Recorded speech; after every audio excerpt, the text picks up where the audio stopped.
Welcome dear rockers, कैसे हो आप सभी। तो आज हम लेकर आ गए आपके लिए कमाल की कॉमेडी मूवी लेकर जो आपको काफी एंटरटेन करेगी। चलिए शुरू करते हैं। तो कहानी की शुरुआत एक काफी सिक्योर जेल से होती है जहां से कोई कैदी आज तक भाग नहीं पाया, इसलिए सबसे खतरनाक कैदियों को इसी जेल में रखा जाता है। उसी जेल में केविन नाम का एक बंदा भी होता है जिसने अपनी सजा काट ली है और आज वो जमानत पे रिहा होगा। इसीलिए ओल्गा नाम की लड़की उसका इंटरव्यू लेने आती है और कहती है कि सर आपको सिर्फ 18 महीनों की जेल हुई थी, लेकिन उसमें भी आपने 7 बार जेल से भागने की कोशिश की है, कई सारे कैदियों को आपस में लड़वाया भी और कुछ ही टाइम के अंदर आप कैदियों के बॉस भी बन गए। आपने ये रास्ता क्यों चुना जबकि आप शांति से भी तो अपनी सजा काट सकते थे।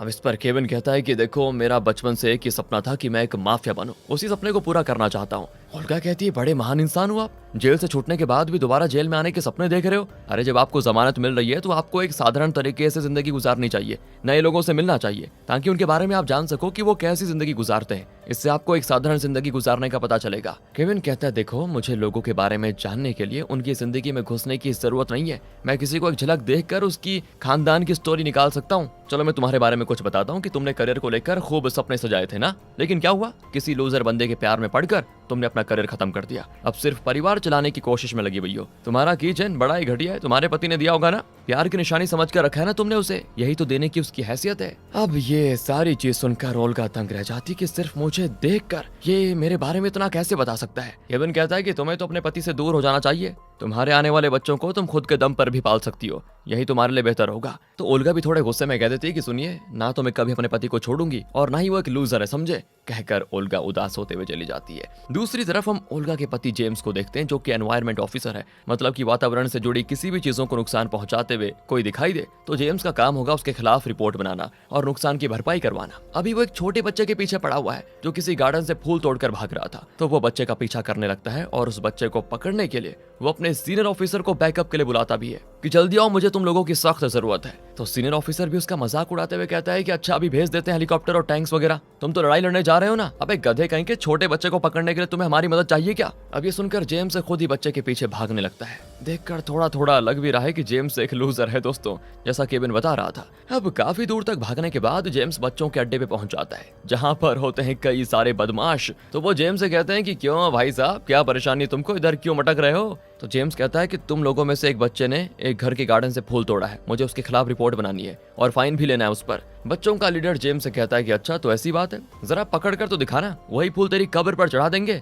सुनकर बेचारा जेम्स बच्चों से डरकर भाग जाता है, उसकी हवा निकल जाती है। लेकिन तभी ओल्गा उसे फोन करके उसके हालचाल पूछने लगती है, उसे लगता है कहीं जेम्स फिर से किसी मुसीबत में ना पड़ जाए। अब ये देखकर वो सारे बच्चे जेम्स से कहते हैं कि जा जी ले अपनी जिंदगी, तू भी क्या याद रखेगा, लेकिन हाँ इस बार छोड़ रहे हैं, अगली बार दिखाई दिया तो अच्छा नहीं होगा। बड़े खतरनाक बच्चे हैं दोस्तों ये। दूसरी तरफ केविन जेल से निकलकर मार्केट में आ जाता है और यहाँ पर हमें केविन की सच्चाई पता चलती है कि असल में केविन एक अंडरकवर एजेंट है। उसने खुद को जानबूझकर जेल भेजा और ये दिखाने की कोशिश की कि वो कितना बड़ा गुंडा है ताकि ड्रैगन नाम के एक चाइनीज माफिया के साथ डील कर सके। अब केविन ड्रैगन को इस मार्केट में बुलाना चाह रहा होता है ताकि यहाँ पर आने के बाद केविन अपने बाकी साथियों के साथ मिलकर ड्रैगन को मार दे। जेल में रहकर केविन फेमस हो ही गया था, इसलिए ड्रैगन उससे मिलने आ जाता है ताकि कुछ बिजनेस की बात कर सके। केविन की साथी ऑफिसर जेनिफर अपनी पूरी टीम के साथ रेडी होती है ड्रैगन को जान से मारने के लिए। तो वहीं केविन भी एक फॉर्चून टेलर के घर में आ जाता है जहां आने के बाद उसको कैमरा और एयरपीस दिया जाता है ताकि उसकी और ड्रैगन की सारी बात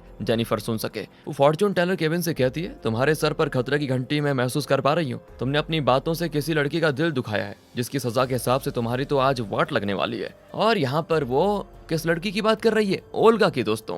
केविन भी कहता है कि मैंने जो भी ओल्गा से कहा वो सब सच था, उसका पति लूजर है तो लूजर को लूजर ना कहूं तो क्या कहूं, वैसे भी देखो तुम्हारी बकवास बातों पर मुझे यकीन नहीं है, इसलिए अपना मुंह बंद रखो। इतना कहकर वो ड्रैगन से बात करने चला जाता है। ये सब आपस में गाड़ी के अंदर सवार होकर बातें कर रहे होते हैं। तो वहीं बाजार में ओल्गा और जेम्स आए होते हैं क्योंकि ओल्गा कभी भी बच्चे को जन्म दे सकती है, तो उसी बच्चे के लिए कपड़े खरीदने वो दोनों आए होते हैं। पर तब जेम्स को सामने ड्रैगन की गाड़ी दिखाई देती है जिसने अनजाने में जमीन पर लगे फूलों को कुचल दिया होता है। अब जेम्स शहर एनवायरमेंट ऑफिसर वो तुरंत ही ड्रैगन की गाड़ी के पास आता है और चिल्लाने लग जाता है कि ये क्या किया तुम लोगों ने, तुम्हारे खिलाफ अभी रिपोर्ट बनाता हूँ। लेकिन तभी केविन के गुस्से का ठिकाना नहीं होता कि ये कौन सी मुसीबत सामने आ गई। अच्छा खासा ड्रैगन को जान से मारने वाला था। तो वो गाड़ी के बाहर आकर कहता है कि माफ कीजिए सर, कल किसी को भिजवा कर नए फूल लगवा देंगे, हमें जाने तो बहुत जरूरी मीटिंग चल रही है। लेकिन जेम्स कहता है काल करे सो आज करे, आज करे सो अब, तो फटाफट फूलों को सही करो वरना मैं तुम सबको यहाँ से जाने नहीं दूंगा, पहले बता रहा हूँ। बेचारा केविन उन फूलों को सही करके जेम्स से माफी मांगता है कि अब तो जाने दो मेरे बाप। लेकिन ड्रैगन को अब तक शक हो जाता है कि कहीं ये सब मुझे फंसाने की प्लानिंग तो नहीं चल रही है, इसलिए ड्रैगन के साथ ही सीधे जेम्स को शूट कर देते हैं। लेकिन बीच में केविन आकर जेम्स को तो बचा लेता है, पर गोली उसके पेट में जाकर लग जाती है, जिससे वो हो जाता है घायल। तब तक ड्रैगन भी वहां से बचकर भाग चुका था। ये देखकर जेनिफर जैसे ड्रैगन का पीछा करने वाली होती है कि हड़बड़ी में उसकी बस ही पलट जाती है। जेम्स की वजह से हाथ आया शिकार अब निकल चुका था। लेकिन मुसीबत यहीं पर खत्म नहीं होती। तभी ओल्गा के पेट में दर्द होने लगता है, क्योंकि डिलीवरी का टाइम हो चुका था। इसीलिए जेम्स, केविन और ओल्गा दोनों को तुरंत हॉस्पिटल लेकर जाता है, जहाँ होता है दोनों का इलाज। और तब जेम्स को पता चलता है कि ओल्गा ने तो लड़के को जन्म दिया है। सुनकर उसकी खुशी का ठिकाना नहीं होता कि मैं तो पापा बन गया। लेकिन बेचारा केविन वो कहता है कि मुझे ये तो हमेशा से पता था कि मरने के बाद मैं स्वर्ग में तो नहीं जाऊंगा, पक्का नरक में गर्म तवे पर फ्राई होऊंगा। लेकिन मुझे क्या पता था कि मेरी किस्मत इससे भी बेकार निकलेगी। और दोस्तों तब हमें पता चलता है कि केविन के काफी ज्यादा घायल होने की वजह से उसकी आत्मा उसके शरीर से बाहर निकलकर सीधे जेम्स के बेटे के अंदर चली गई है। जी हाँ दोस्तों, अभी जन्म लिए बच्चे के अंदर केविन की आत्मा आ चुकी है, जिसे ओल्गा और जेम्स दोनों घर के अंदर लेकर जाते हैं और अपने बच्चे की तरह उसको प्यार करने लगते हैं। बेचारा केविन कह रहा होता है ऊपर वाले किस गलती की सजा दे रहा है मुझे, एक बच्चा बना दिया मुझे, क्या बिगाड़ा था मैंने।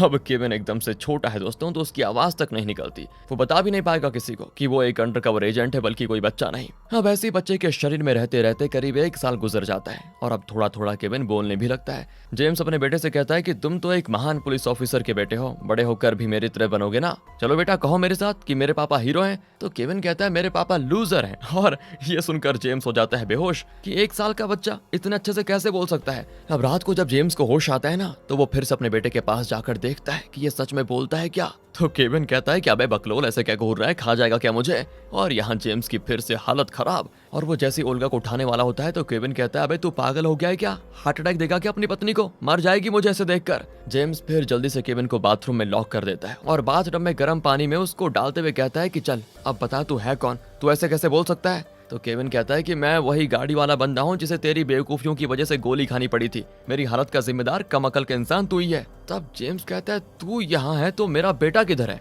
तो केविन कहता है मुझे क्या पता, कहीं वो मेरे शरीर में तो नहीं घुस गया, लेकिन हाँ मेरी नजर में एक इंसान है जो मुझे ठीक कर सकती है, इसलिए हमें उसके पास जाना चाहिए। जिसके पास वो और जेम्स उसी फॉर्च्यून टेलर के पास आ जाते हैं। तो केविन कहता है कि बुढ़िया सच सच बता, तूने श्राप दिया था ना मुझे, इसकी वजह से मेरी ये हालत हो गई है, जल्दी से मुझे ठीक कर दे और कोई तरीका बता। तो बुढ़िया कहती है अगर तुझे खुद को ठीक करना है तो जा और ड्रैगन को ढूंढ और उसके अंदर अपनी उंगली घुसेड़ दे, तो ठीक हो जाएगा। केविन तो हैरान कि क्या बोल रही है, बड़ी अश्लील बुढ़िया है ये। जेम्स कहता है कि मुझे मेरा बेटा कहाँ मिलेगा, अगर केविन की आत्मा इसमें है तो मेरे बच्चे की आत्मा कहाँ चली गई। जिस पर बुढ़िया कहती है उसी हॉस्पिटल में जहाँ तेरा बेटा जन्म लिया था। सुनकर जेम्स तुरंत हॉस्पिटल आता है, जहाँ केविन को गोली लगने के बाद से ही वो पागल हो गया था। तो हॉस्पिटल वालों ने उसे वहीं पर एडमिट किया होता है, लेकिन असल में वो पागल नहीं हुआ था, बल्कि केविन और जेम्स के बेटे दोनों की आत्मा एक दूसरे के शरीर से बदल गई थी। केविन की आत्मा जेम्स के बेटे के अंदर चली गई और उस बच्चे की आत्मा केविन के भारी भरकम शरीर के अंदर, इसीलिए वो पागलों जैसी हरकतें कर रहा होता है। जेम्स को तो सदमा लग जाता है कि ये सब क्या हो गया। अब केविन कहता है कि देख मैं तुझे पापा तो नहीं बोलूंगा,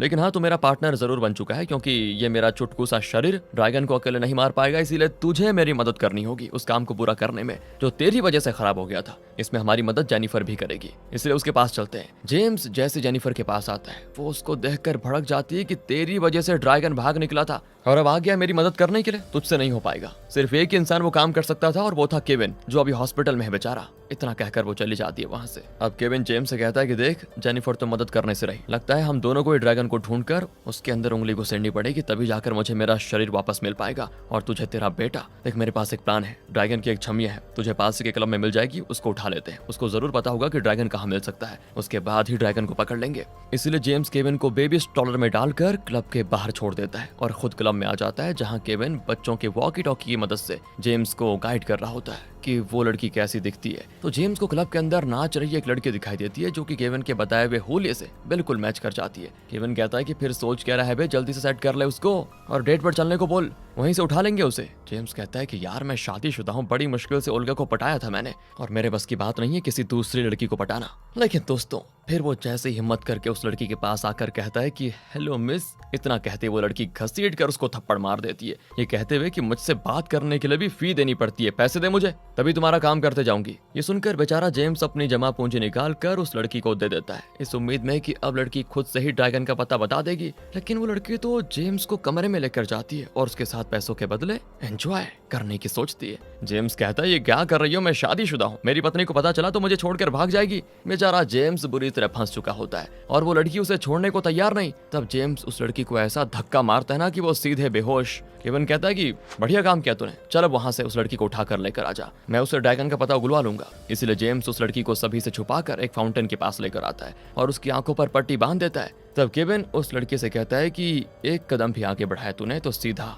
खाई में गिरोगी और तुम्हारा ये गोरा शरीर लाल हो जाएगा, समझी। जिंदा रहना चाहती है तो बताओ मुझे कि ड्रैगन कहाँ मिलेगा। ये सुनकर वो बेचारी लड़की सच में डर जाती है कि ये लोग मुझे नीचे फेंक देंगे। तो वो बता देती है ड्रैगन अभी कुछ बिजनेस डील के लिए शिप पर मौजूद है, वहाँ सिर्फ डीलर्स वगैरह को जाना ही अलाउड है, हैरा गैरा वहाँ नहीं जा सकता। तभी क्लब वाले उस लड़की को देख लेते हैं तो केविन जेम्स से कहता है कि भगले गुरु अपना काम हो गया, जिसके बाद दोनों वहां से तुरंत कट लेते हैं। अब यहाँ रात को जेम्स की एनिवर्सरी होती है तो ओल्गा काफी तैयार होकर जेम्स के पास आती है ताकि वो दोनों एक साथ आराम से टाइम बिता पाए। वहीं पर झूले में केविन भी बैठा होता है, वो कहता है कि वाह क्या माल है। ये सुनकर जेम्स जल्दी से दूसरे कमरे में उसको लेकर जाने लगता है ताकि उसको सुलाकर वापस आ सके। ओल्गा कहती है ये क्या कर रहे हो, बच्चे को यहीं सोने दो ना। लेकिन जेम्स कहता है ये बच्चा नहीं है, मेरा मतलब कभी तो बड़ा होगा ना, ये सब देखना भी इसके लिए ठीक नहीं होगा। जिसके बाद वो जबरदस्ती केविन को कमरे के बाहर लाकर ऐसी बेसुरी आवाज में लोरी सुनाता है कि कान में दर्द होने की वजह से केविन को नींद आ ही जाती है। लेकिन तब तक ओल्गा भी सो चुकी थी और ये देखकर जेम्स उसको परेशान नहीं करता और वो भी सो जाता है। अगले दिन केविन और जेम्स दोनों उसी शिप पर आ जाते हैं जहां ड्रैगन भी मौजूद है। लेकिन अंदर आने से पहले जेम्स का मोबाइल उससे ले लिया जाता है और अब वो जेनिफर को फोन करके बैकअप भी नहीं बुला सकता। जिसके बाद जेम्स खुद को भी एक डीलर बताता है और बाकियों के साथ बैठ जाता है वहां पर। लेकिन केविन बच्चा होने का फायदा उठाते हुए टेबल के नीचे घुस जाता है और वो उस ओर जाने लगता है जहां पर फोन वगैरह रखे होते हैं ताकि जेनिफर को बुला सके। पर जेम्स की बेवकूफों वाली हरकतों से सभी को उस पर शक हो जाता है कि ये कौन है, इसको पहले तो कभी नहीं देखा। तो जेम्स अंदाजे से किसी का भी नाम लेते हुए कहता है कि मुझे रजा ने यहाँ भेजा है। तो उनमें से एक डीलर कहता है कि रजा को तो मैं जानता हूँ, तू उसका भाई है क्या, बड़ा भाई या फिर छोटा भाई। जेम्स कहता है मैं छोटा भाई हूँ। ये सुनकर डीलर चौंक जाता है, वो कहता है तू तो कम एज का लगता है, रजा की माँ तो अभी 90 साल की है, तो तू कब पैदा हुआ था जब वो 70 की थी क्या। और ये सुनकर जेम्स के पसीने छूट जाते हैं कि हो गया काम, फंस गया मैं। तो वो उन डीलर में से ही एक को फंसाते हुए कहता है कि मैं यहाँ ड्रैगन को मारने आया हूँ और इस डीलर ने मुझे यहाँ पैसे दिए थे मारने के लिए। ये सुनकर तो अब सारे डीलर्स के बीच झगड़ा शुरू हो जाता है, सभी एक दूसरे को मारने लगते हैं। तो वहीं मौके का फायदा उठाकर ड्रैगन वहां से भागने की कोशिश करता है, पर जब जेम्स उसके पीछे जाता है तो ड्रैगन के गुंडे उससे लड़ने लग जाते हैं। बेचारा जेम्स उन गुंडों के हाथों बहुत मार खाता है और मार खा खा कर उसकी हालत हो जाती खराब। लेकिन जब उसके कोट में लगा हुआ फूल जमीन पर गिरता है और उस पर बदमाश पैर रख देते हैं तो जेम्स का खून खौल जाता है कि अब मैं इनको नहीं छोड़ूंगा। वो जितनी मार खा रहा था उससे भी भयंकर तरीके से सभी बदमाशों की धुलाई कर देता है। तब तक वहां केविन भी आ जाता है जो ड्रैगन को पकड़ लेता है। लेकिन उसकी और जेम्स की मेहनत पूरी तरह से हो जाती है बर्बाद, क्योंकि जिस ड्रैगन को उन्होंने पकड़ा था वो असली नहीं होता, बल्कि एक एक्टर को ड्रैगन का नकली चेहरा दे दिया गया था जिसे असली समझकर इन्होंने पकड़ लिया। वो एक्टर कहता है मुझे माफ कर दो, लेकिन मैं सच कह रहा हूँ, ड्रैगन को मैंने खुद भी अपनी आंखों से कभी नहीं देखा। वो कहता है कि ड्रैगन के बंदे आते हैं और जो जरूरत का सामान होता है वो दे जाते हैं। ड्रैगन को जो भी डायलॉग कहने होते हैं वो मुझे मोबाइल पर भेज दिया करता है, इसलिए मैं कभी भी उसकी रियल आइडेंटिटी को नहीं जान पाया। अब ये सुनने के बाद जेम्स और केविन के गुस्से का ठिकाना नहीं होता कि अब हम कहाँ ढूंढेंगे ड्रैगन को। लेकिन उनके पास वो फोन जरूर आ चुका है जिसमें ड्रैगन डायलॉग भेजा करता है। तो दोस्तों अब इस फोन की मदद से ये ड्रैगन तक पहुंच सकते हैं, बस एक बढ़िया प्लान बनाने की जरूरत है। अब इतना बड़ा मुश्किल काम करने से जेम्स को भूख लग जाती है, इसलिए वो ड्रैगन की मीटिंग से चुराए हुए चॉकलेट्स खा लेता है। उसे ऐसा लग रहा था कि उसने चॉकलेट खाए, लेकिन असल में वो सब नशीली चीजों के सैंपल्स थे, जिन्हें खाकर तो जेम्स खुद पर से अपना होश खो बैठता है और वो पागलों जैसी हरकतें करने लगता है। काफी देर तक नशा चढ़ने के बाद जब असर कम हो जाता है तब उसको केविन कहीं दिखाई नहीं देता, क्योंकि वो केविन को मेले में ही कहीं खड़ा करके भूल गया था। तो वहीं बेचारा केविन हैमस्टर जानवर के बीच फंस चुका होता है, जहां वो एक छोटा बच्चा, तो उसके लिए हैमस्टर काफी बड़ा है, इसलिए केविन बुरी तरह से घबरा जाता है। पर उसे कुछ हो पाता तब तक जेम्स वहां पर आकर उसे बचा लेता है। केविन से कहता है वो कि मुझे माफ कर देना यार, मैं नशे में आकर न जाने तुम्हें कहां भूल गया था। मुझे तो लग रहा था कि मैं तुम्हें हमेशा हमेशा के लिए खो दूंगा। तो आज केविन भी कह देता है कि मैंने भी हमेशा तुझे लूजर ही समझा, लेकिन मुझे अब समझ में आया कि जितना मैंने सोचा था तो उससे भी बड़ा लूजर निकला। चल यहाँ से चलते हैं। जिसके बाद दोनों एक दूसरे को गले लगा लेते हैं। पर तभी वहां पर ओल्गा भी आ जाती है, क्योंकि केविन ने जेम्स की नशे में धुत वाली फोटोज खींचकर ओल्गा को भेज दी थी, इसीलिए जिससे घबरा कर ही वो यहाँ पर भागी भागी आई मेले में कि कहीं नशे में जेम्स केविन को कोई नुकसान न पहुंचा दे। अब वो जेम्स को खूब डांट भी लगाती है। अब जेम्स यहाँ पर चाह रहा होता है कि मैं बता दूं इस केविन की सच्चाई, लेकिन ओल्गा ये चीज बर्दाश्त नहीं कर पाएगी ना, इसलिए वो कुछ नहीं कह सकता। इसके बाद वो हॉस्पिटल में केविन से आकर मिलता है, जिसके अंदर है उसके बेटे की आत्मा। वो उसके साथ प्यार करता है और खेल कर उसका दिल बहलाने की कोशिश भी। अब रात को जेम्स अपने घर पर आता है और खिड़की से केविन को बुलाते हुए कहता है मुझे आइडिया मिल गया है ड्रैगन को ढूंढने का, जल्दी आओ मेरे पास। केविन भी उसके साथ हो जाता है। जेम्स कहता है कि देखो हम ड्रैगन को नहीं ढूंढ पा रहे हैं ना, तो हमें खुद को उसके हवाले करना होगा। जिस मोबाइल से वो एक्टर को डायलॉग्स भेजा करता था, मैंने उसी मोबाइल से लोकेशन भेज दी अपनी। वो हमें ढूंढता हुआ जरूर आएगा, क्योंकि हमने उसके काफी प्लान को बर्बाद जो किया है। उसे डर है कि हम उसकी सच्चाई दुनिया के सामने ला सकते हैं, तो हमें मारने के लिए जब वो आएगा तब हम उसे पकड़ लेंगे और तब तुम उसके अंदर उंगली घुसेड़ देना।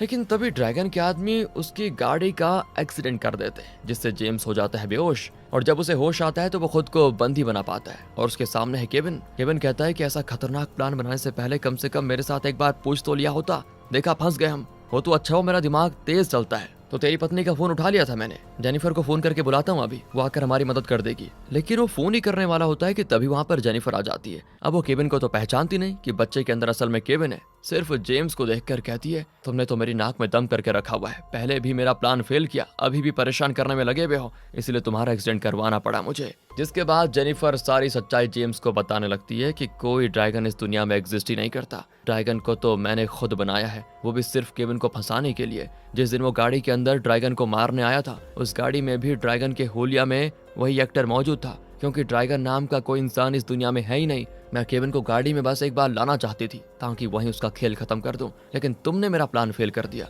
ये सुनकर जेम्स हैरान हो जाता है। वो कहता है मैंने तो सोचा था कि तुम और केविन एक दूसरे को पसंद करते हो। तो जेनिफर कहती है करते हो नहीं, करते थे। मैं केविन से बेहद प्यार करती थी, लेकिन शादी वाले दिन ही उसने मुझे धोखा दे दिया और वो आया ही नहीं। उसके बाद मैंने कभी उसे देखा नहीं, इसीलिए मैंने ड्रैगन का प्लान बनाया, क्योंकि अंडरकवर एजेंट होने की वजह से वो जरूर ड्रैगन को पकड़ने में मेरा साथ देगा और तब मैं उसकी जान ले लूंगी। ये मैंने सोचा था, लेकिन तुमने सब गोबर कर दिया, इसलिए अब तुम भी नहीं बचोगे। और वहां बैठा केविन भी दंग रह जाता है सच्चाई जानकर, लेकिन वो समझ चुका था कि अगर ड्रैगन को जेनिफर ने बनाया तो इसके अंदर ही उंगली घुसेड़नी होगी, और वो उसके अंदर उंगली घुसेड़ने की कोशिश करता है, लेकिन कुछ फायदा नहीं होता। तब जेनिफर अपने ही पैर में गोली मार देती है और सारे पुलिस वालों को बुलाकर कहती है ये जेम्स ही असली ड्रैगन है, मैंने इसको पकड़ने की कोशिश की तो इसने मुझे शूट कर दिया। और यहाँ से सभी जेम्स के पीछे पड़ जाते हैं। केविन जेम्स से कहता है कि सोच क्या रहा है, मेरे सर पे बंदूक तान दे और हॉस्टेज बनाकर मुझे यहाँ से भगा, वरना तू तो गया। इसलिए जेम्स बंदूक केविन के ऊपर तान कर सभी से कहता है कि कोई मेरे पीछे मत आना, वरना इस बच्चे को गोली मार दूंगा। सभी फिर रुक जाते हैं और जेम्स केविन के साथ गाड़ी में घुस जाता है। जेम्स को तो गाड़ी चलाना भी नहीं आता, पर केविन एक्सपर्ट है, इसलिए वो बढ़िया तरीके से गाड़ी चलाते हुए हॉस्पिटल जा रहा होता है, ताकि ड्रैगन में उंगली करने के बाद जब वो अपने असली शरीर को टच करेगा तो शायद इससे दोनों की आत्माएं वापस बदल जाएंगी। पुलिस वाले गाड़ी के पीछे होते हैं, लेकिन तब भी केविन गाड़ी हॉस्पिटल ले आता है और वहां पर आने के बाद वो अपने असली शरीर को छूने की कोशिश करता है, लेकिन इससे भी कोई फायदा नहीं होता और कमरे के अंदर पुलिस वाले आकर जेम्स को कर लेते हैं गिरफ्तार। न्यूज में तो खबर फैल जाती है कि सबसे बड़ा माफिया ड्रैगन गिरफ्तार हो चुका है। इधर जेनिफर केविन से मिलने हॉस्पिटल आती है और उसको भी अपनी सच्चाई बता देती है कि कैसे मैंने तुम्हें फंसाया। इसके बाद वो उसको जान से मारने की कोशिश करती है, पर तब केविन, जिसके शरीर में उसकी आत्मा वापस आ चुकी थी, वो जेनिफर से कहता है कि ऐसा करने के बारे में सोचना भी मत, मैंने तुम्हारी सारी बातें रिकॉर्ड कर ली है जो अभी मीडिया में लाइव शो हो रहा है। तुमने सच्चाई बताकर खुद के पैर पर कुल्हाड़ी मार दी है। यानी कि दोस्तों, ड्रैगन में उंगली करने का प्लान सफल रहा। केविन को उसका शरीर वापस मिल गया और बच्चे की आत्मा जेम्स के बेटे में वापस चली गई। जेम्स को भी जेल से बाहर निकलकर उसको मीडिया वाले हीरो घोषित कर देते हैं कि ड्रैगन की सच्चाई लाने में सबसे बड़ा हाथ जेम्स का ही था। ये देखकर ओल्गा भी खुश होती है कि मैंने हीरो से ही शादी की, ना कि लूजर से। तब जेम्स से मिलने केविन आता है और उससे कहता है कि बड़ा ही कमाल का एडवेंचर था, क्या ऐसे और एडवेंचर में मेरा साथ देना चाहोगे पार्टनर, एजेंट बनकर। सुनकर जेम्स की खुशी का ठिकाना नहीं रहता कि मैं भी अब एक अंडरकवर एजेंट बन चुका हूं बताओ, और वो तुरंत ही केविन का पार्टनर बन जाता है। इसी हैप्पी एंडिंग के साथ होती है मूवी यहाँ पर खत्म। बाकी दोस्तों, थी ना थोड़ी अलग किस्म की मूवी।